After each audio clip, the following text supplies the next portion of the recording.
കേന്ദ്ര അവഗണന ആരോപിച്ച് LDF ഡൽഹിയിൽ സംഘടിപ്പിക്കുന്ന സമരത്തിലേക്ക് മുഖ്യമന്ത്രിയുടെ ക്ഷണം UDF നിരസിക്കും.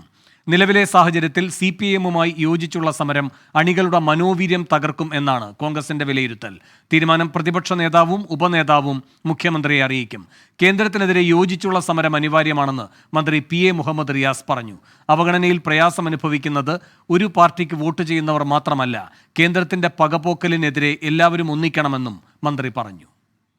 ഇത് മുഴുവൻ വരട്ടെ, ധാരണ പുറത്തേക്ക് വന്നതിന് ശേഷം അതിൽ പ്രതികരിക്കാം. യോജിച്ചുള്ള സമരം അനിവാര്യമാണ്, ജനങ്ങൾ ആഗ്രഹിക്കുന്നതാണ്. ഇത്തരത്തിലുള്ള കടുത്ത പകപോക്കൽ സമീപനമെടുക്കുന്ന കേന്ദ്ര സർക്കാരിൻ്റെ നിലപാടിൻ്റെ ഭാഗമായി പ്രയാസം അനുഭവിക്കുന്നത് ഏതെങ്കിലും ഒരു പ്രത്യേക രാഷ്ട്രീയ പ്രസ്ഥാനത്തിലോ മുന്നണിയിലോ വിശ്വസിക്കുന്ന, പ്രവർത്തിക്കുന്ന, വോട്ട് ചെയ്യുന്ന ജനങ്ങൾ മാത്രമല്ല, എല്ലാവരും ഇതിൻ്റെ പ്രയാസം അനുഭവിക്കുക. ഹോൾ സ്റ്റേറ്റ് ഇതിൻ്റെ പ്രയാസം അനുഭവിക്കുകയാണ്.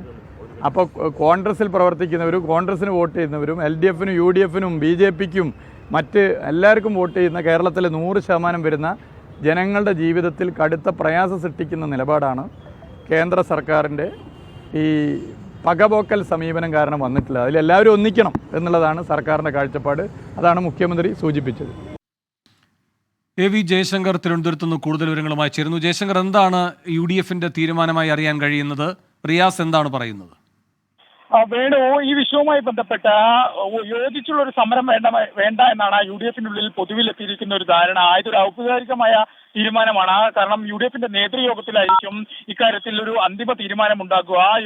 നേതൃയോഗം കൂടി ശേഷം പ്രതിപക്ഷ നേതാവും ഉപനേതാവും ഇക്കാര്യം നേരിട്ട് മുഖ്യമന്ത്രിയെ തന്നെ അറിയിക്കും. നിലവിലെ ഒരു രാഷ്ട്രീയ സാഹചര്യത്തിൽ കേരളത്തിലെ LDFോ അല്ലെങ്കിൽ CPIMോ സഹകരിച്ച് ഒരു സമരം നടത്തിയാൽ അത് അണികളുടെ മനോവീര്യം വലിയ തോതിൽ തകരാൻ കാരണമാകുമെന്നാണ് UDFന്റെ പൊതുവിൽ ഒരു വിലയിരുത്തൽ. കാരണം സമരങ്ങളിലും മറ്റും പോലീസ് പ്രവർത്തകരെ വലിയ തോതിൽ ആക്രമിക്കുന്നുണ്ട്. ഇത്തരം സർക്കാരിനെതിരെ UDF അടക്കം വലിയ തോതിൽ പ്രക്ഷോഭം സംഘടിപ്പിക്കുന്ന ഒരു സാഹചര്യത്തിൽ ഇത്തരത്തിലൊരു സമരം വേണ്ട.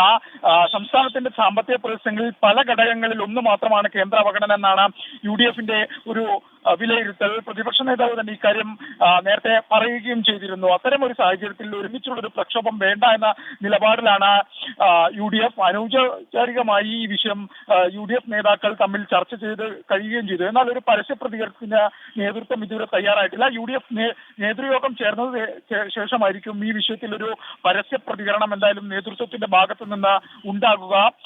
ഒപ്പം മന്ത്രി മുഹമ്മദ് റിയാസ് പറയുന്നത് ഈ വിഷയവുമായി ബന്ധപ്പെട്ട ഇത് ജനങ്ങളെ ബാധിക്കുന്ന പ്രശ്നമാണ്.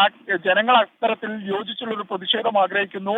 അങ്ങനെയാണ് വേണ്ടത് എന്നൊരു നിലപാടാണ് മുഹമ്മദ് റിയാസ് മുന്നോട്ട് വെക്കുന്നത്. എന്തായാലും UDF യോജിച്ചൊരു പ്രക്ഷോഭത്തിന് ഇല്ല എന്നുള്ള ഒരു നിലപാടിൽ തന്നെയാണ് വേണു നിൽക്കുന്നത്. AV ജയശങ്കർ തിരുവനന്തപുരത്ത് നിന്ന്.